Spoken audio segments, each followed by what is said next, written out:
सोच के देखिए, क्या एक रात, सिर्फ एक रात, किसी की जिंदगी हमेशा के लिए बदल सकती है।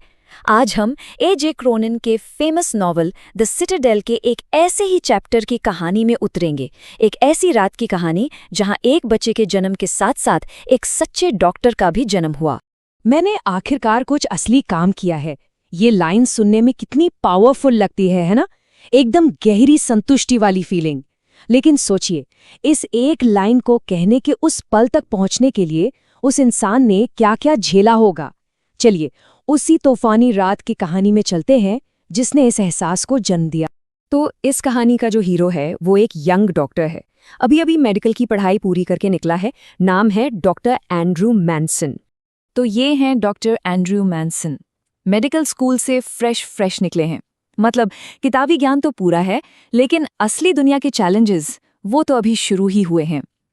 वेल्स के एक छोटे से माइनिंग टाउन ब्लैनेली में डॉक्टर एडवर्ड पेज के असिस्टेंट के तौर पर काम कर रहे हैं।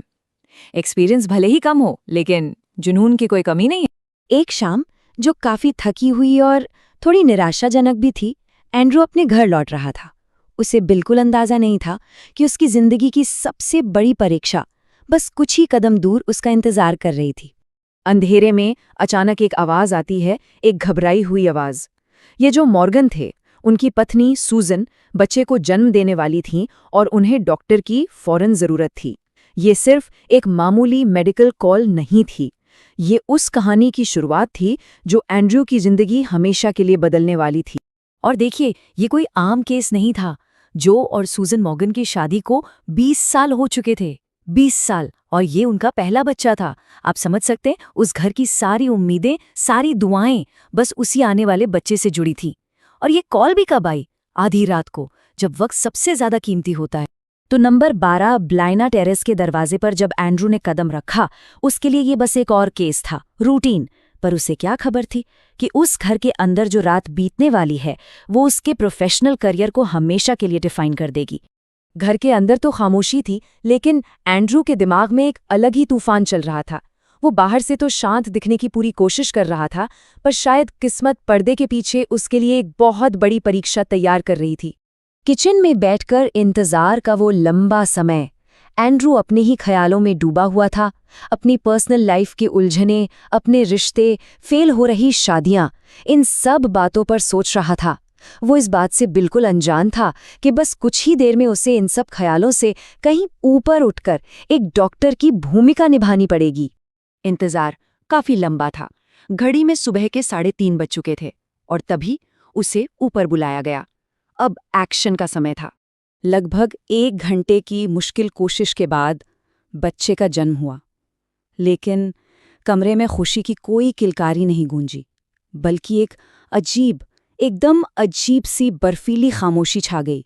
बच्चा लाइफलेस था, बेजान। और एंड्रू एकदम एक ऐसे मोड़ पर आ खड़ा हुआ जहां फैसला लेना नामुमकिन सा था।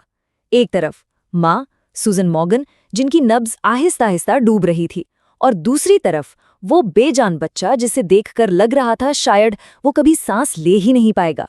सोच के देखिए, एक डॉक्टर के लिए इससे बड़ी दुविधा क्या हो सकती है? किससे बचा?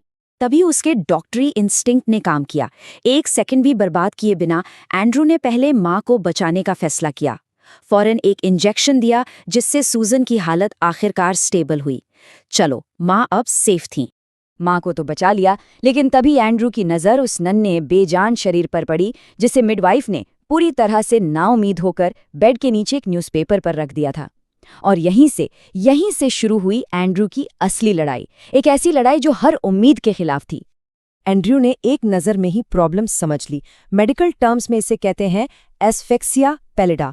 आसान भाषा में कहें तो जन्म के वक्त ऑक्सीजन की इतनी ज्यादा कमी हो गई थी कि बच्चे का दम घुट गया था। उसका शरीर पीला पड़ चुका था, लिम्फ था। ये एक हारी हुई बाजी लग रही थी। लेकिन क्या सच में?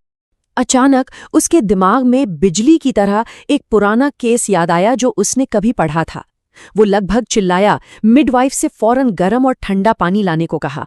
और फिर जो शुरू हुआ वो एक ऐसी कोशिश थी जिसमें उम्मीद तो कम थी, पर इरादा पूरा था। गर्म और ठंडे पानी का शॉक ट्रीटमेंट और उस नन्हे से सीने में जिंदगी फूंकने की एक न रुकने वाली कोशिश। कमरे में जो मिडवाइफ थीं, जो बच्चे की नानी थी, सब उम्मीद छोड़ चुके थे। वो तो बस हैरानी से देख रहे थे कि ये नया डॉक्टर एक बेजान शरीर पर अपनी सारी ताकत क्यों लगा रहा है। लेकिन एंड्रू ने हार नहीं मानी थी। वक्त बीतता जा रहा था। 10 मिनट, 20 मिनट, पूरे आधे घंटे, 30 मिनट्स बीत गए। एंड्रू पसीने से तरबतर था। उसकी बाहें जवाब दे रही थीं, लेकिन उसका इरादा अब भी नहीं टूटा था। ये अब सिर्फ एक फिजिकल लड़ाई नहीं रह गई थी, ये अब उम्मीद की लड़ाई बन चुकी थी। और फिर ठीक उसी पल जब सबको लगा कि अब कुछ नहीं हो सकता, एक चमत्कार हुआ।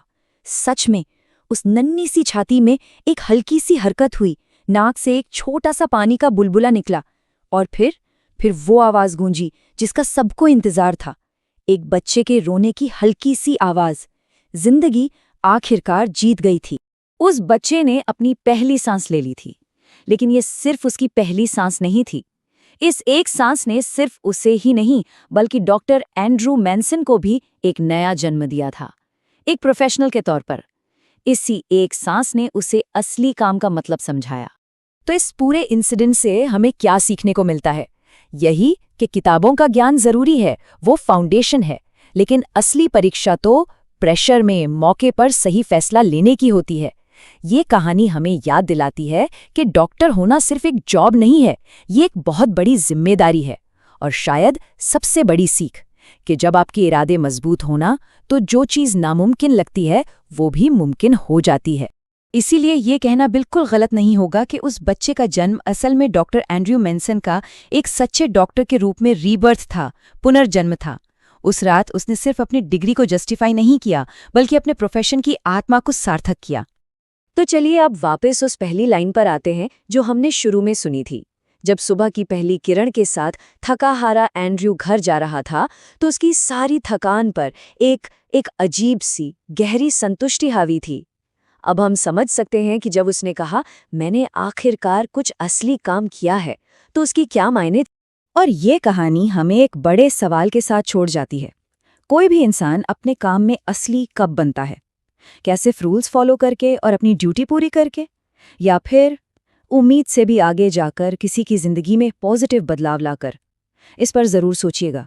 और हाँ, अगर आपको ये चैप्टर एक्सप्लेनेशन पसंद आया हो तो लाइक और शेयर ज़रूर करें।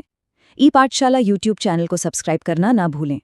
याद रखिए, ये कंटेंट ना सिर्फ आपके बल्कि उन सभी स्टूडेंट्स के काम आ सकता है जो एनसीईआरटी को कॉन्सेप्ट के साथ समझना चाहते हैं। आपका एक शेयर किसी और की पढ़ाई को आसान बना सकता है।